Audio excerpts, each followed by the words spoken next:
পদ ধুয়ে মধ্যরাতে তাৎপর্যপূর্ণ দাবি অনুপম হাজরার।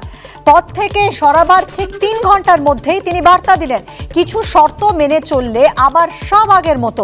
সোশ্যাল মিডিয়ায় পোস্ট বিজেপির অনুপম হাজরার।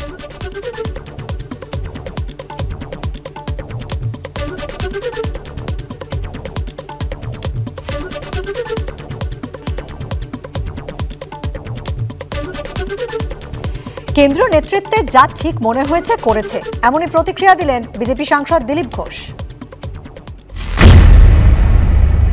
কিছু বলার নেই, পার্টি যেটা ঠিক মনে করেছে করেছে, এটা সর্বভারতীয় সিদ্ধান্ত, আমাদের কিছু বলার নেই। ঠিক আছে, সোশ্যাল মিডিয়ায় আগেও বলছেন উনি ওনার বক্তব্য বলতে পারেন, কিন্তু পার্টি যেটা ডিসিশন নিচ্ছে ওটা সবার জন্য। অন্যদিকে তৃণমূল সাংসদ শতাব্দী রায় তিনি বলছেন যে অনুপম হাজরা সত্যি কথা ঠিক কথা বলেছেন, তাই এই সিদ্ধান্ত নেওয়া হয়েছে তার বিরুদ্ধে। শুনুন কি বলেছেন তিনি। সত্যি কথাগুলো দলের থেকে বলে দিচ্ছিল, ওই জন্য ওকে রাখবে না, এটা স্বাভাবিক। ওকে তো হ্যাঁ তুমি সত্যি কথা বলছো, হ্যাঁ তুমি ঠিক কথা বলছো বলে থোড়ি দল ওকে আরো পজিশন দেবে, জেনারেল সেক্রেটারি থেকে ওকে স্টেট সেক্রেটারিতে করবে না, এটাই তো হওয়ার কথা ছিল, কারণ যেহেতু ঠিক কথাগুলো বলে ফেলছে বলে। অনুপম হাজরাকে কেন্দ্রীয় সম্পাদক এই পদ থেকে সরিয়ে দেওয়ার বিষয়ে সুজন চক্রবর্তী সিপিএম নেতা, তার সঙ্গে আমরা টেলিফোনে যোগাযোগ করেছিলাম, তার বক্তব্য রাখবো আপনাদের সামনে। এটা তো মরিয়া প্রমাণ করিলেন গোছের ব্যাপার। উনি সর্বভারতীয় একটি যুগ্ম সম্পাদক ছিলেন, এটা কেউ জানতো না, মানতো না। ওকে খারিজ করার পর বোঝা গেল যে উনি সর্বভারতীয় যুগ্ম সম্পাদক ছিলেন। কিন্তু অনুপম হাজরার অসুবিধা নেই, উনি তৃণমূলের এমপি ছিলেন, বিজেপির হয়ে এমপি দাঁড়িয়েছিলেন। তৃণমূলের এমপি বিজেপির হয়ে এমপি দাঁড়িয়ে অনুব্রত মন্ডলের সঙ্গে গিয়ে মাছ ভাত খেয়ে এসেছিলেন তৃণমূলের নেতা। মানে কখন তৃণমূল কখন বিজেপি, বিজেপিতে দুঃখ হয়েছে, দম বন্ধ হচ্ছে, তৃণমূল নিশ্চয়ই জায়গা খোলা আছে। এইরকমই চলে তৃণমূল আর বিজেপি। এবার বিজেপির উদ্যোগে কলকাতায় গঙ্গার ধারে আয়োজন করা হচ্ছে সঙ্গীত উৎসবের। বঞ্চিত শিল্পীদের জন্য প্ল্যাটফর্ম করে দিতে এই উদ্যোগ বলে জানাচ্ছে বিজেপি নেতৃত্ব। সঙ্গীত উৎসবের আয়োজক বিজেপি নেতা জিতেন্দ্র তিওয়ারি। উৎসবের উদ্বোধন করবেন শুভেন্দু অধিকারী, যা নিয়ে তীব্র কটাক্ষ করেছে তৃণমূল।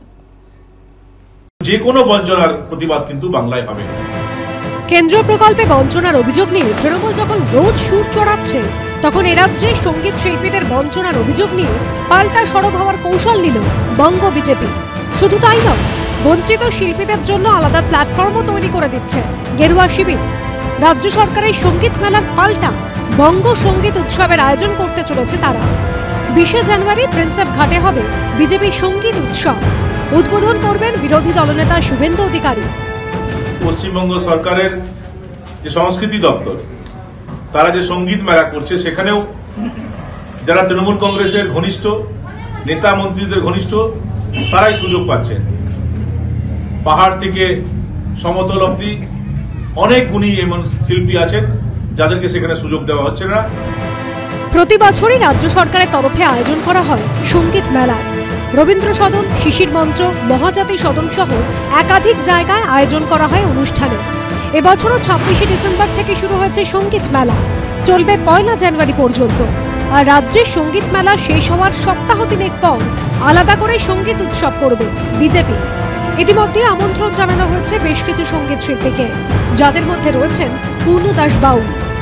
যাচ্ছি, কিন্তু বলেছি দেখুন, অন্তর দিয়ে বললে আমি সেখানে আছি। কোনো রাজনীতির মধ্যে বন্ধনের মধ্যে আমি নেই। বন্ধন ছাড়া বাউল গান গায় আর গেয়ে বেড়ায় সব জায়গায়, মানুষের কাছে যায়।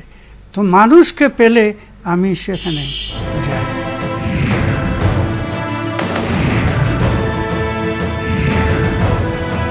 শীতের মরশুম, এখন তো প্রত্যেক ক্লাব, প্রত্যেক পাড়া বিভিন্ন অনুষ্ঠান হয়, ওনারাও একটা অনুষ্ঠান করবেন হয়তো। বিশিষ্ট সঙ্গীত শিল্পী শুভেন্দু অধিকারী উদ্বোধন করবেন এবং বিশিষ্ট বুদ্ধিজীবী এবং সুরকার জিতেন্দ্র তিওয়ারি উদ্যোগ নিচ্ছেন। এগুলো তো অত্যন্ত ভালো। শুভেন্দুর জন্য তো একটা গানই 2024 সালের রেজাল্টের পর তৈরি থাকবে, খেয়ে যে লাথি ল্যাং ভেঙে ওই গেল ঠ্যাং। ভাঙলো মাথায় তোমার বেল, ও চাঁদুরে দেখলে কেমন তুমি খেল। সব মিলিয়ে শীতের বঙ্গে নতুন করে আবার বঞ্চনা ইস্যুতে চড়ছে রাজনীতির পারদ। উজ্জ্বল মুখোপাধ্যায় এবং কৌশিক গাতাইতের রিপোর্ট, এবিপি আনন্দ।